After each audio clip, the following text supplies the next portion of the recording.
Então vamos ler 2 Coríntios 11, versículo 1, do 1 ao 3.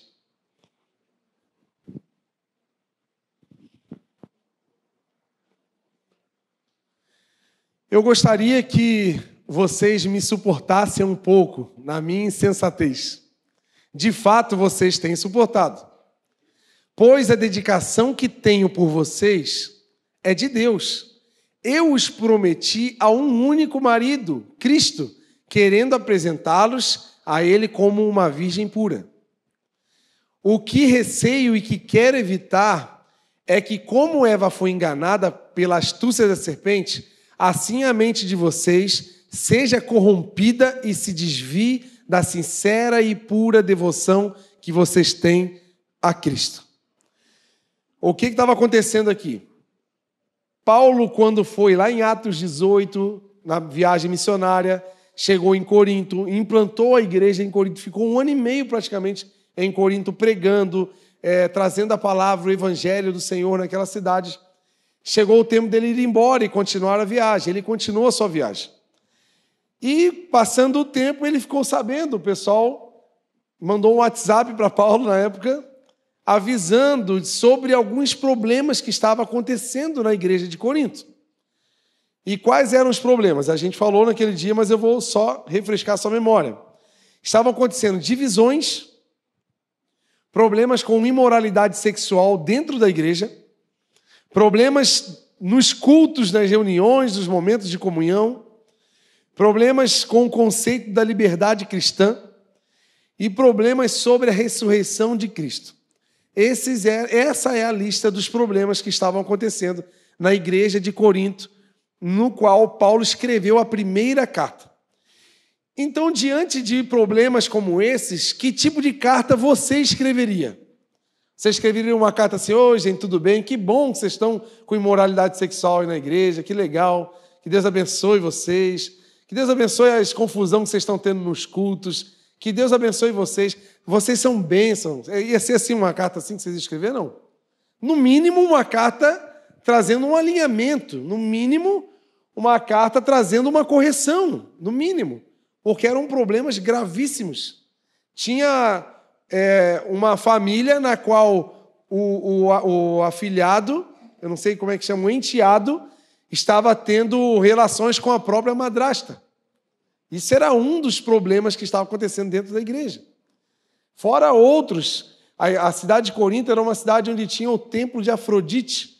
Nesse templo tinha mais de 1000 prostitutas trabalhando 24 horas naquele templo. Era uma cidade muito idólatra, muito perdida nessa questão de imoralidade. Então, os moradores culturalmente eram tendenciosos à imoralidade sexual, tendenciosos à religiosidade, tendenciosos a esse tipo de problema. Então, Paulo, ao perceber esses problemas, ele precisou dar uma chacoalhada no pessoal. Ei, acorda, gente, não está legal o jeito que vocês estão indo, não está certo a direção que vocês estão tomando. Sabe quando o seu pai, a sua mãe, te dava aquela correção quando você era adolescente e você ficava bem chateado, você fechava a porta com força e chorava e pensava em fugir de casa e fazia toda aquela novela e ficava triste e achava que seus pais não te amavam e aquela coisa toda, e passava 20 minutos, você estava tudo bem, tomando café, comendo um bolinho de chuva na mesa, todo mundo ok? Quem já passou por isso aqui? Né?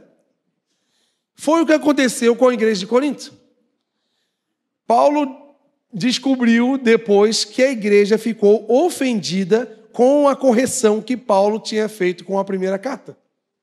Ele teve que corrigir a igreja e a igreja rejeitou, a igreja se ofendeu. Então, o que acontece? Por isso que eu li esse texto, que ele falou assim: vocês tenham paciência comigo, gente. Tenham paciência com a minha insensatez, porque eu preciso fazer o que eu estou fazendo. Porque o amor que eu tenho por vocês, o zelo que eu tenho por essa igreja é um zelo que Deus me deu. E eu preciso fazer o que eu estou fazendo. Tenham paciência comigo. Olha para alguém do teu lado e fala assim: ei, tenha paciência com o teu pastor. Fala, tenha paciência com o teu pastor, tenha. Não fica assim brabo à toa com ele, não. Faz isso não. Ele está cuidando de você. E é o que estava acontecendo. O que estava acontecendo era isso. Ele falou assim, olha, o que eu estou fazendo é porque eu estou tendo um cuidado, porque eu não quero que aconteça com essa igreja o que aconteceu com Eva, que foi seduzida pela serpente e se entregou para o pecado, que pode acontecer isso na mente de vocês. Então ele estava clamando, por favor, gente, tenham paciência comigo. E o que aconteceu? Por causa desse climão que criou depois da correção de Paulo, que criou um climão, ficou ruim. Ficou todo mundo meio azedo com a correção de Paulo. Olha o que Paulo fala, 2 Coríntios 2 e 1. Coloca ali para a gente.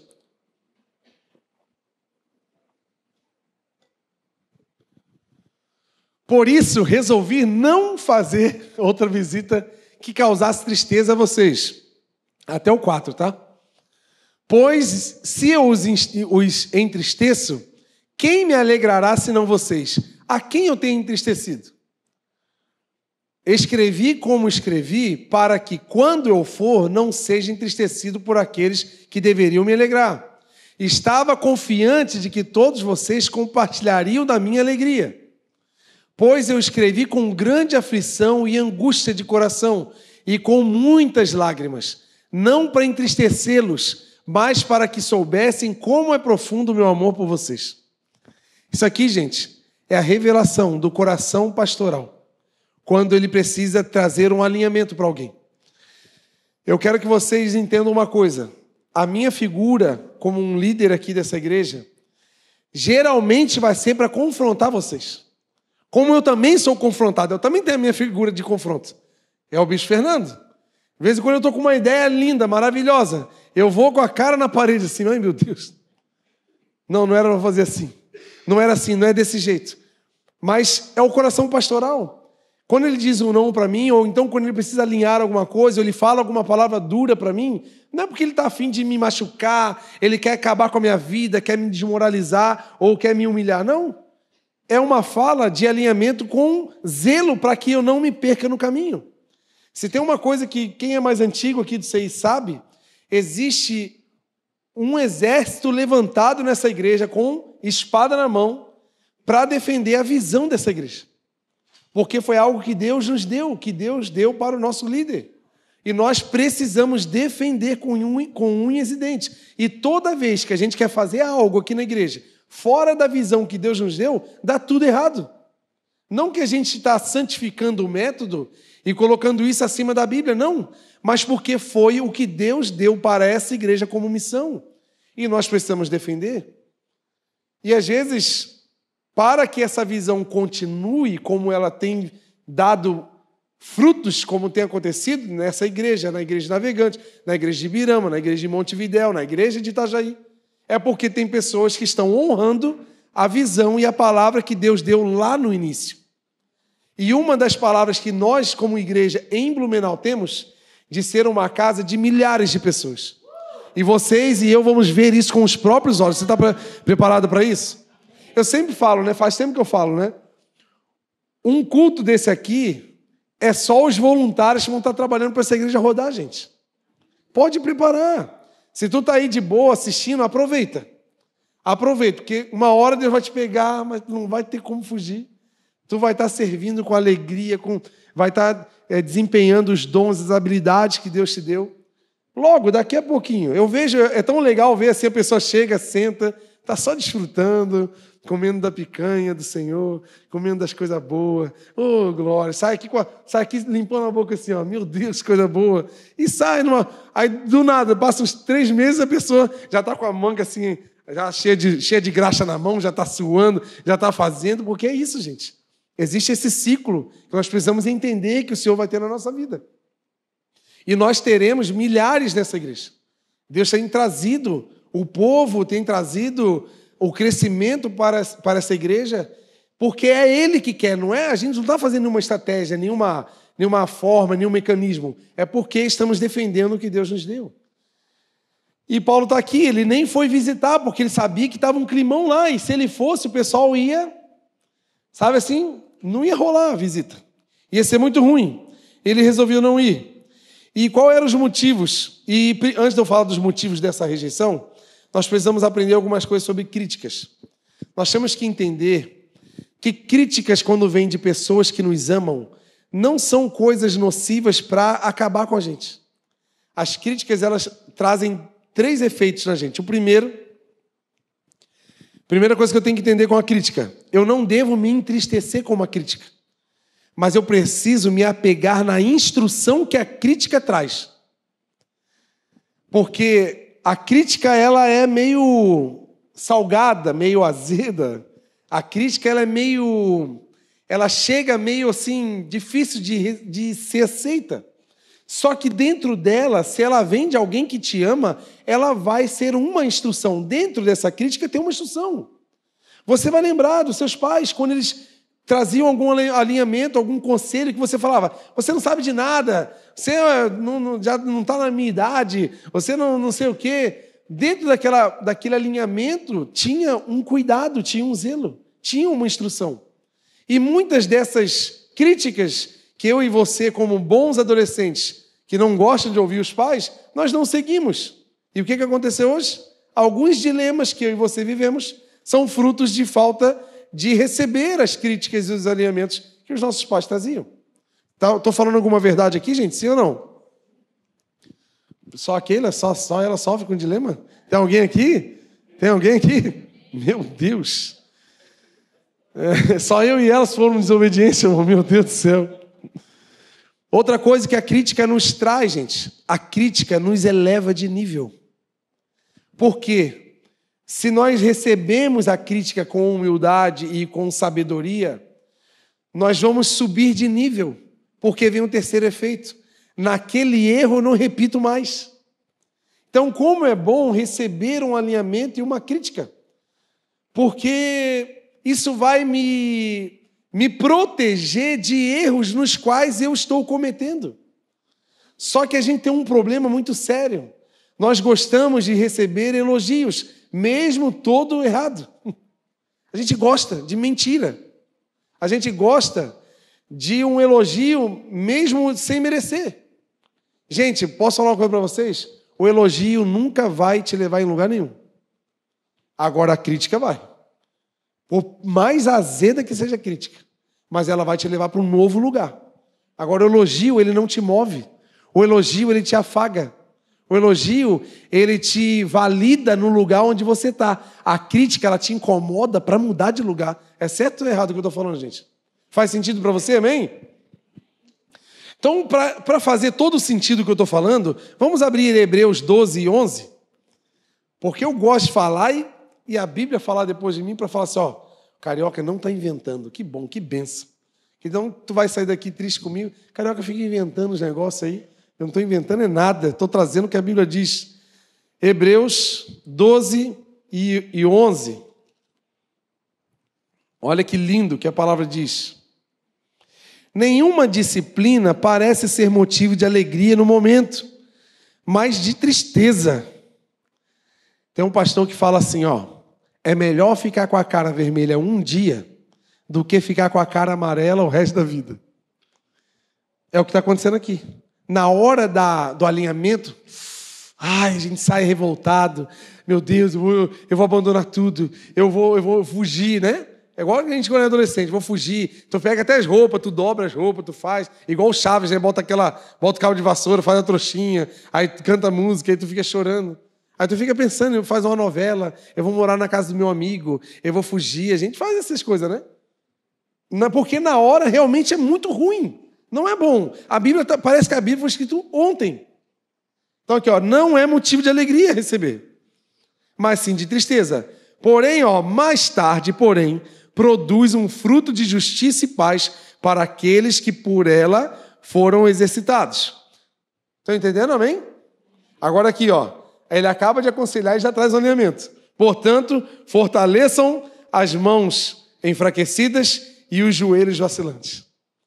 Sabe por quê, gente? Na nossa tendência de relaxar, a gente começa as coisas com diligência, com capricho. Não sei se tu lembra, né? Para não trazer exemplos muito atuais, vou trazer exemplos mais antigos. Você lembra quando tu começava o ano na escola, que tu começava copiando a matéria, aí tu fazia florzinhas, menina, né? Fazia florzinha, tudo sublinhado, tudo legal, com espaço, as folhas, tudo bonito. Aí lá para maio, junho, era hebraico e aramaico, assim, só você e Deus entendiam as tuas letras. No início, a coisa mais linda, um capricho, tu cuidava das coisas e fazia tudo bonitinho, e depois vai relaxando. A nossa tendência é relaxar. Por isso que a Bíblia está falando, ei, fortaleça as mãos enfraquecidas. Sabe o que ele está falando assim? Ó, continue firme. Você está com a mão mole. Tu está enfraquecendo, tu está relaxando. E não é para relaxar. É para segurar cada vez mais firme. E a gente tem essa tendência. Só que quando a gente está assim, com a mão mole, né? Aí vem Deus, através de um líder, através de um pastor, ou vem o teu amigo, ou vem o teu patrão, ou vem o teu supervisor, e dá uma chacoalhada em você, o que tu faz? O que eu faço? Aí recebe a tristeza e não entende o alinhamento. Aí você não cresce nessa área. Mas em nome de Jesus, eu quero crescer. Você quer crescer em nome de Jesus? Eu quero crescer, gente. Deus tá doido. Quero ficar do jeito que eu sou, não. Quero melhorar. E o que estava acontecendo? Paulo estava sendo rejeitado por vários motivos. Primeiro motivo, pela forma de vida que Paulo vivia. Vocês lembram em 1 Coríntios, bem no primeiro capítulo, que Paulo fala assim, olha, a igreja está partidarizada em 4 partidos políticos gospel. Uns são de Pedro, uns são de Paulo, outros são de Apolo, outros são de Jesus. Quando ele cita Apolo, ele está citando a figura, talvez não somente a figura de Apolo, mas ele citou o nome, mas Apolo representava pessoas eloquentes, pessoas de boa aparência, de nível altíssimo, que aparecia na igreja. Pessoas que vinham com as suas redes sociais bombadas, pessoas que vinham com outro nível de fala, com a voz aveludada, com o português, com a fala polida, com uma linguagem muito profunda. E Paulo era um homem simples.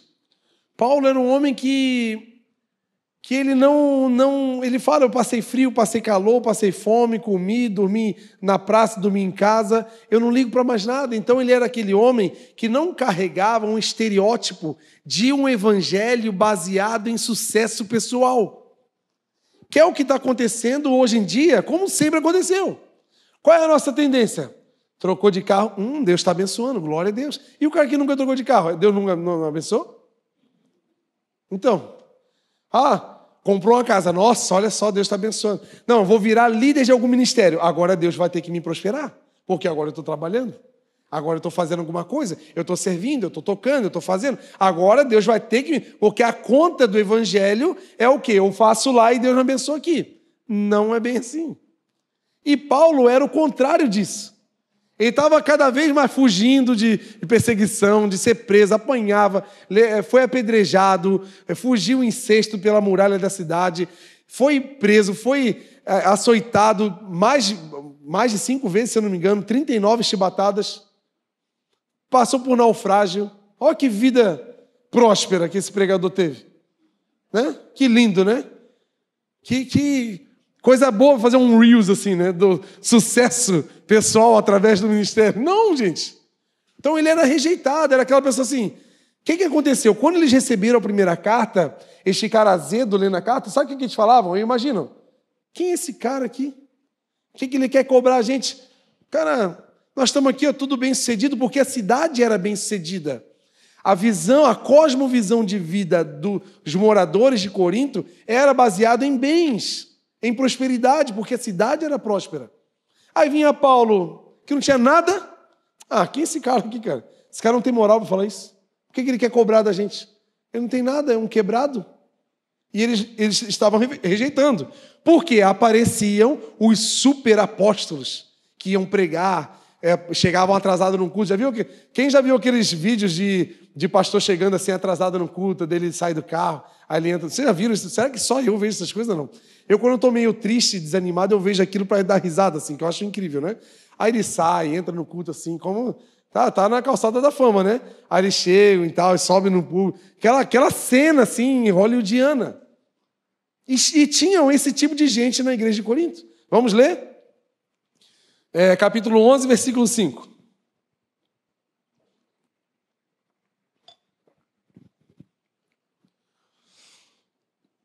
No entanto, não me julgo nem um pouco inferior a esses super apóstolos que estavam chegando na igreja. O 6. Posso não ser um orador eloquente, mas tenho conhecimento. De fato, já manifestamos isso a vocês de muitas maneiras. Paulo está falando assim, poxa, vocês não lembram quando eu estava aí pregando que pessoas foram curadas, a igreja cresceu, Deus abençoou, coisas aconteceram extraordinariamente, milagres, maravilhas do Senhor. Vocês estão aí dentro de uma igreja porque eu fui aí, preguei o evangelho. A manifestação do Senhor já aconteceu, vocês viram com os próprios olhos. Agora vocês estão desvalorizando a minha fala através da primeira carta por causa desses super apóstolos que estão aparecendo. Sabe o que é isso, gente? Gente que congrega numa igreja, serve numa igreja, só que sabe quem que eles seguem? Pregador de rede social, de YouTube. Ele vai lá, o pregador tal, nossa, ele tem milhões de seguidores, meu Deus, ele é muito relevante. Mas ele não está cuidando de você. Ele está ganhando com você. Pessoas que vão atrás de gente só porque é famoso, não estou criticando o famoso, mas paga a entrada cara para assistir o que o cara está dizendo. E às vezes na própria igreja não segue o que o pastor simples, o pastor quebrado, o pastor que não tem toda a aparência e eloquência no qual os superapóstolos têm para dizer. E aí despreza a palavra do puro e simples evangelho. Vou entrar mais fundo nisso aqui daqui a pouco, gente. Você se prepara aí que Paulo vai falar muita coisa legal. Segundo motivo da rejeição da igreja de Corinto contra Paulo. Eles rejeitavam a autoridade de Paulo e exigiam de Paulo como se fosse uma credencial. Ele era aquela coisa assim, ó, quem é esse? Quem é esse cara que quer me cobrar isso aqui? Quem é ele? Vamos ler Coríntios 2 Coríntios 3. Usa a Bíblia aí, gente. Vamos ler bastante hoje. Será que com isso estamos começando a nos recomendar a nós mesmos novamente? Será que precisamos, como alguns, de cartas de recomendação para vocês ou da parte de vocês? Vocês mesmos são a nossa carta, escrita em nosso coração, conhecida e lida por todos. Vocês demonstram que são uma carta de Cristo, resultado do nosso ministério, escrita não com tinta, mas com o Espírito do Deus vivo, não em tábuas de pedra, mas em tábuas de corações humanos. Porque simplesmente a desonra. A desonra. Quem é esse cara? Qual é a formação dele? Quem é ele para falar isso para mim? E Paulo falou, poxa, será que eu vou ter que dar uma carteirada em vocês? Falar que eu era um fariseu, que fala 4 idiomas? Será que eu vou ter que falar que eu fui treinado por Gamaliel? Que eu estava tendo uma carreira de sucesso ministerial na época? E abandonei tudo para vir para cá? Será que eu vou ter que ficar dando carteirada? É isso que ele estava falando. Porque vocês não estão recebendo a minha instrução. E ele estava pedindo. Vamos ler agora capítulo 10. 10, versículo 9. Não quero que pareça que estou tentando amedrontá-los com minhas cartas, pois uns dizem, as cartas dele são duras e fortes, mas ele pessoalmente não impressiona e a sua palavra é desprezível. Olha só como é que é complicado. O desprezo, a desonra, é triste, gente. E eles estavam bem, gente? A igreja de Corinto estava bem, não? Sim ou não? Olha o que é a dificuldade de receber um alinhamento. Saibam tais pessoas que aquilo que somos em cartas, quando estamos ausentes, seremos em atos quando estivermos presentes. Paulo está falando assim, ó, do mesmo jeito que eu escrevo, eu faço.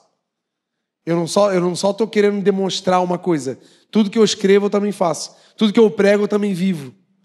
Paulo está falando assim, ó, gente, se eu estou alinhando vocês, é porque eu também estou me alinhando, é porque eu também estou correndo do pecado, é também que eu estou tentando vigiar para que eu não caia no pecado, como a igreja. Paulo está só falando assim, gente, eu não estou tentando amedrontar ninguém, porque tudo que serve para vocês também serve para mim.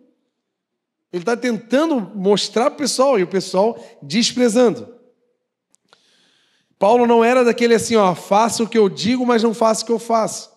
Aonde muitos líderes vivem assim. Aonde muitos líderes digitais, onde as pessoas estão sendo lideradas de forma digital, tu não conhece a vida dessas pessoas. Aí, esses você pode dizer, quem é esse? Que vida que ele vive? Como que ele cuida da esposa? Como que ele cuida dos filhos? Como que ele cuida das suas contas? Porque, gente, ter milhões de seguidores, eu posso ter amanhã, se eu quiser. Ter um canal no YouTube bombado, gente, isso é a coisa mais fácil para ter. Isso aí se compra. Mas ter o desafio do Evangelho diariamente é para quem quer. É para quem está querendo muito isso. Então, vocês entendam o desprezo que Paulo estava tendo. E o terceiro motivo. Porque Paulo não entrava na modinha dos mecanismos financeiros que o povo estava vivendo na época. Gente, parece que 2 Coríntios foi escrito ontem, né, gente? Gente, como é que pode? Como é que Paulo sabia? Como é que estava acontecendo isso? Igual. Gente, se tivesse Instagram na época ia ser incrível, né, cara? Mas infelizmente não tinha. A gente ia ter as fotos. A gente ia ter o registro dessas coisas. Vamos ler 2 Coríntios 2:17. Eu quero que você ouça isso aqui para você não ver que eu estou inventando alguma coisa, que é muito bom a Bíblia tão completa para a gente. 2 Coríntios 2:17, olha só. Ao contrário de muitos, não negociamos a palavra de Deus visando algum lucro. Antes, em Cristo, falamos diante de Deus com sinceridade, como homens enviados por Deus. Preciso pregar em cima desse versículo ou vocês entenderam? Está entendido, amém? Agora vamos ler capítulo 11, versículo 8. Despojei outras igrejas, recebendo delas sustento a fim de servi-los. Quando estive entre vocês e passei por algumas necessidades, não fui um peso para ninguém, pois os irmãos, quando vieram da Macedônia, supriram aquilo que eu necessitava. Fiz de tudo para não ser pesado a vocês e continuarei agindo assim. Por que Paulo estava defendendo isso? Porque esses superapóstolos que apareciam esporadicamente na cidade, na igreja, estavam usando a igreja como um mecanismo de lucros. Estavam usando a fé das pessoas, usando a necessidade sentimental das pessoas para ganhar dinheiro em cima disso, usando a Bíblia e a palavra de Deus para dizer que é coisa de Deus. Posso falar um negócio? Não caia nesse discurso de que tem que pagar a estrutura. Me perdoe, gente. Sabe qual é a estrutura que o Evangelho precisa? De uma voz. O Evangelho não precisa de muita estrutura, gente. Quando Jesus pregava, ele, no máximo, pediu um barco emprestado. No máximo. E ainda, quando ele pediu, ele ainda abençoou o barco no qual ele pediu emprestado. E a gente está entrando numa onda, de novo, né, no Brasil, de grandes eventos, de pessoas, e nós somos muito carentes da fama das pessoas. E vai ter alguém lá famoso. Vamos lá, quanto é a entrada? Não quero nem saber da entrada. Paga aí que eu quero lá ver. Aí eu me sinto ainda honrado de estar sentado numa igreja pagando uma entrada para escutar algo que foi entregue de graça. E dentro de um evento que é de crente para crente. Deixa eu fazer uma pergunta. Vamos raciocinar aqui, gente, como pessoas inteligentes. Quando eu faço um evento de alguém conhecido só pelos cristãos, vocês acham que vai ter gente que não conhece a Deus nesse evento? Sim ou não? Ainda mais que é pago. Sim ou não? Então, que evangelho... Tipo assim, eu não estou dizendo que é errado o que eles fazem. Eles podem fazer. Mas que não é evangelho, não é. Pode ser qualquer outra coisa. É uma festa de crente para crente. Não vai... Primeiro, quando você cobra, você já está segregando aqueles que não podem pagar. Começou o problema.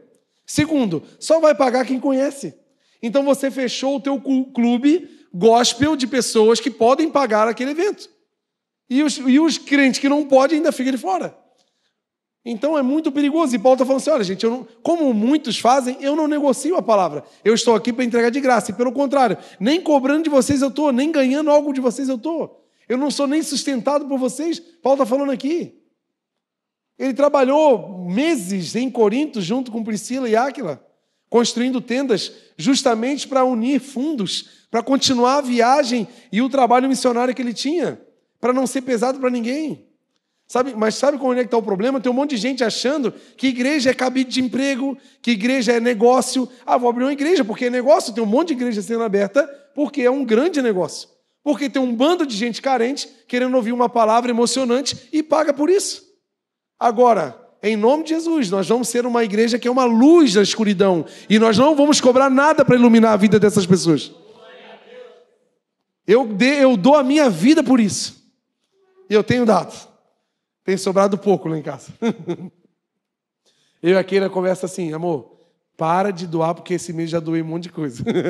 A gente briga porque ela faz coisas que eu não sei e eu também fiz coisas que ela não sabe. Aí a conta vem alta depois. Mas sabe por quê, gente? É porque a gente tem que dar a vida por isso. E não ganhar disso. Eu não sei se eu vou ficar rico.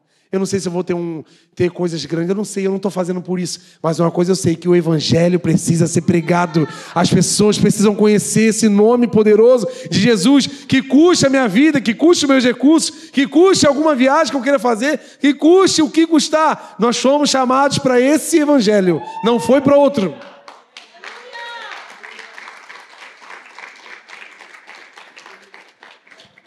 Essa era a rejeição. Porque você pode ver que se a gente fala algo assim na internet hoje, a gente é rejeitado. Rejeitado por dois tipos de pessoas. Por aqueles que gostam de cobrar e por aqueles que gostam de pagar. Estão entendendo, gente? Então vamos seguir em frente em nome de Jesus. E por último, gente, Paulo se preocupa com algo muito perigoso, que aqui está o tema da palavra de hoje. Paulo se preocupa com a falta de perdão dentro da igreja. Vamos ler capítulo 2, versículo 9.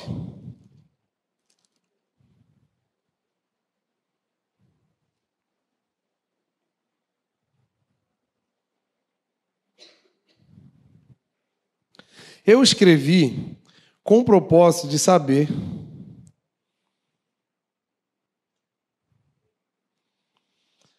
se vocês seriam aprovados. Isto é, se seriam obedientes a tudo. Se vocês perdoam alguém, eu também perdoo. E aquilo que perdoei, se é que havia alguma coisa para perdoar, perdoei na presença de Cristo, por amor a vocês. Aqui está o tema da palavra. A fim de que Satanás não tivesse vantagem sobre nós, pois não ignoramos as suas intenções. Sabe que eu e você precisamos, a partir de agora, não é nem amanhã, semana que vem, é agora. A gente tem que parar de ignorar as intenções do diabo contra nós. Porque a gente vive uma vida, não, tá tudo bem, faço o que eu faço, vivo do jeito que eu vivo, tá tudo bem. Não, principalmente na área do perdão, porque ele está falando aqui, olha, gente, se vocês perdoam alguém, eu também perdoo. E se realmente é um motivo para perdoar.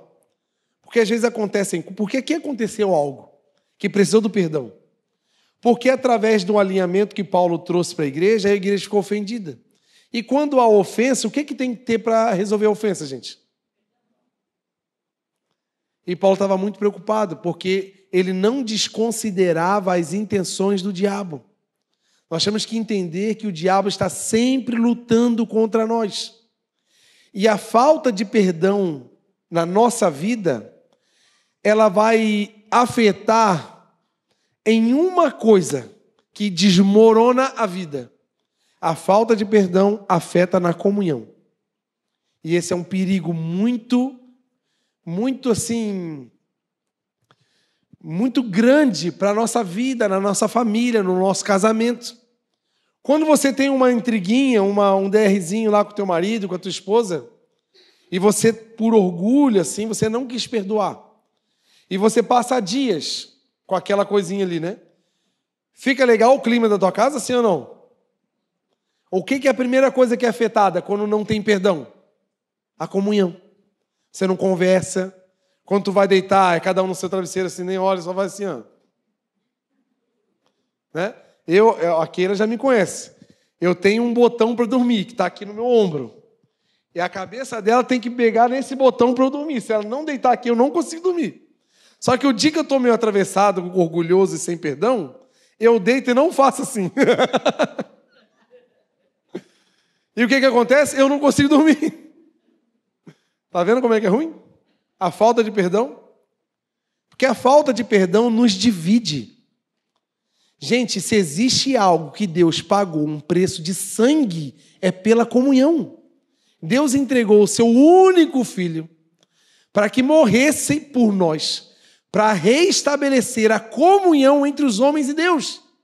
Então, tudo que afeta a comunhão é muito perigoso. E a primeira coisa que afeta a comunhão é a falta de perdão. No seu casamento, enquanto você ficar com esse joguinho de orgulho, você vai afetar a comunhão dentro da sua casa. Enquanto você tiver essa falta de perdão na sua família, aquele teu cunhado lá que tu emprestou dinheiro, ele nunca te devolve, ele olha na tua cara com cara de pau e nem toca no assunto. Não vou nem pedir você levantar a mão, vai que teu cunhado está aqui também. E a pessoa olha na tua cara, te cumprimenta e nem toca no assunto. Para ele está tudo bem, para você não está. Mas como você não conseguiu perdoar essa ofensa, quando vai ter a festinha de família, tu não consegue ir. Porque o clima é ruim. Sim ou não, gente? Estou falando alguma verdade aqui? Faz sentido o que eu estou falando, gente? Quando a gente tem alguma coisa pendente com pessoas que amamos e não perdoamos, isso afeta diretamente a comunhão e afeta algo que vai te trazer dificuldade para estar no mesmo ambiente dessa pessoa. Por isso que a gente não consegue estar no mesmo ambiente. Porque faltou perdão. E na igreja acontece muito isso. Porque é um bando de gente, um bando de porco-espinho. Na hora que a gente se abraça, o meu espinho vai pegar em você, ou o seu espinho vai pegar em mim. Eu tenho um monte de defeito, você também tem um monte de defeito. Olha para alguém do teu lado assim e fala, isso está cheio de defeito, hein? Teu espinho está pegando em mim aqui, dá licença? Fala assim para ele assim, ó. Né? Agora tu vai falar assim, ó, ei, mas perdoa porque o meu espinho também pegou em você. Então a gente tem que entender que o ambiente de igreja é um ambiente familiar. Que a gente precisa vigiar na área do perdão, porque igreja é sinônimo de comunhão. E o que adianta estarmos servindo, trabalhando, fazendo, cultuando a quem? Se nós não investimos na comunhão. Se nós não temos perdão bastante. Eu começo por mim, gente. Vocês têm que me perdoar. Vou falar igual o Paulo, né? Humildemente, né? Vou me comparar a Paulo, né? Perdoe a minha insensatez. Que às vezes eu, por zelo pela vida de vocês, por zelo pela igreja do Senhor, vou ter alguma atitude que vou ferir alguém sem querer. Mas não é ferir com intenção de matar ou de aniquilar. É ferir por proteção. Sabe o que o pastor faz no rebanho de ovelhas? Quando tem uma ovelha meio rebeldezinha, olha para o teu lado aí, vê se tem uma ovelhinha rebeldezinha aí. Meu Deus. Ele quebra a perna da ovelha. Ele quebra, só que ele enfaixa. Ele deixa ela toda cuidadosinha e ele carrega no ombro até ela curar, até ela sarar. Depois que ela sara, ele vai, solta, tira o curativo e bota, ela fica toda arrumadinha. Só que o alinhamento dói, gente. Você acha que é fácil quebrar uma perna? E Paulo fala aqui na palavra, gente, eu escrevi essa primeira carta chorando. Eu escrevi essa primeira carta com dor no meu coração, porque não é fácil corrigir alguém. Não é fácil você alinhar alguém. Não é fácil você corrigir um filho. Só que a gente tem que corrigir. Coisa ruim, coisa chata, coisa triste é corrigir um filho. A gente gostaria que fosse igual um robô, né? Que não errasse, mas não existe. Não existe filho assim. O filho já tem um pecado já jogado na vida dele e a gente tem que ficar arrumando ele todo dia. A gente fala, ó, amanhã tu vai ser assim, beleza. Amanhã ele faz o contrário. Porque a tendência do pecado está na gente. E o que acontece, gente? A falta de perdão interfere na comunhão, que é o centro da igreja. Não existe igreja de verdade se não houver comunhão. E não existe comunhão se não houver perdão. Estão entendendo, gente, o que eu estou falando? Olha para mim aqui, amém? Não existe igreja sem comunhão, não existe comunhão sem perdão. A base da comunhão é o perdão. O que mantém a comunhão de pé é o perdão. E sabe qual é o problema? É muito mais fácil nos afastarmos. É muito mais fácil. A gente não... É bom eu nem ouvir, é bom eu nem saber, é bom eu nem estar perto. Não, gente. A comunhão é a menor distância entre duas pessoas. Anote essa frase aí. A comunhão é a menor distância entre duas pessoas. E sabe uma questão muito interessante que eu percebi aqui nessa palavra? Estamos falando que quando faltamos perdão, quando temos problemas, essas lutas vêm de quem, gente? Quem que tem vantagem sobre nós quando não temos perdão? Quem tem? Quem? Fala o nome dele. É o diabo. O rabudo. O cramunhão. Pé vermelho. Ele tem vantagem. Se ele tem vantagem é porque ele está sempre lutando. Ele está sempre correndo. Então, quando não perdoamos, damos vantagem para o diabo, certo? Aí que pega. Porque assim, quando você fica triste com alguém, e é o diabo que está fazendo essa cena, é o diabo que está sempre investindo contra, algum dia você já acordou de manhã e falou assim, nossa, eu estou tão triste com o diabo hoje. Alguém aqui já falou essa frase? Não. Nossa, eu estou tão triste com Satanás. Com quem que você fica triste? Com quem? Com pessoas. Aqui está a manobra do diabo para acabar com a nossa comunhão. Porque ele usa situações, ele usa discursos, usa cenas para ferir a gente. E a gente liga essa mágoa, a gente liga esse problema a pessoas. E é o que ele quer. Ele quer afastar pessoas para acabar com a comunhão. Só que a nossa luta não é contra pessoas. A nossa luta é contra o império do inferno. Vamos ler aqui, Efésios 6 e 12. Vamos lá pegar, me ajuda aí.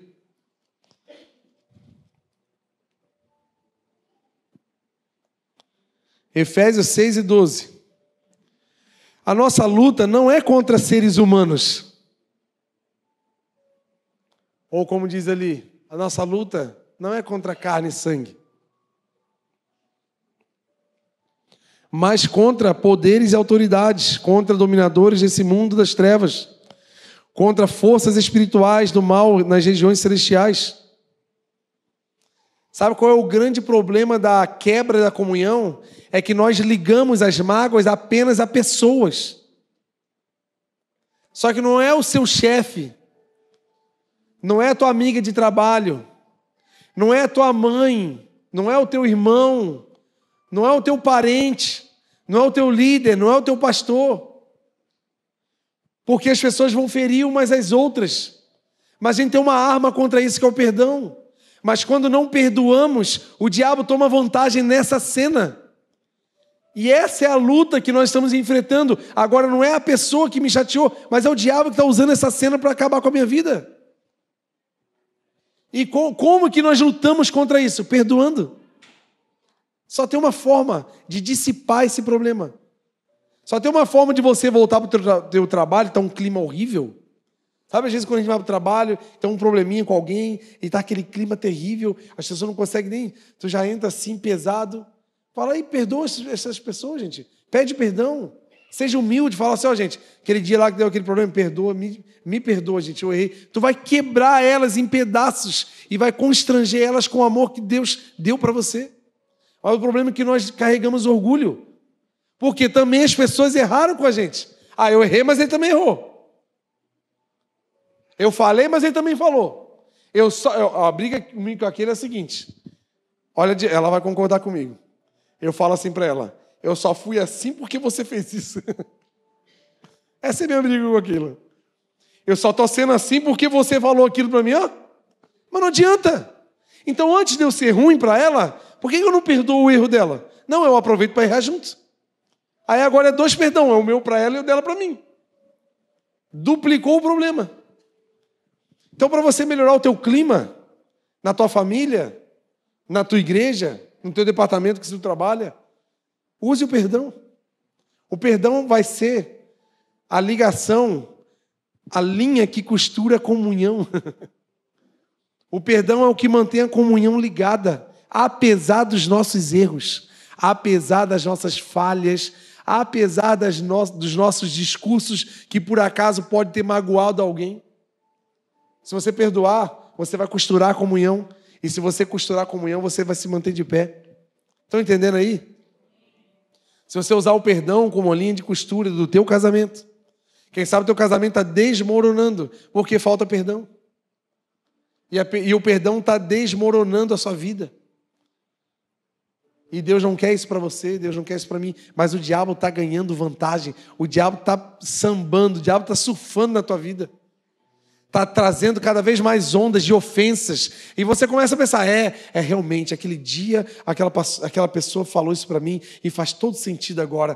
Realmente, aquela vez, quando aconteceu isso, realmente a pessoa está errada. Aí você começa a colocar, e pode até ser verdade.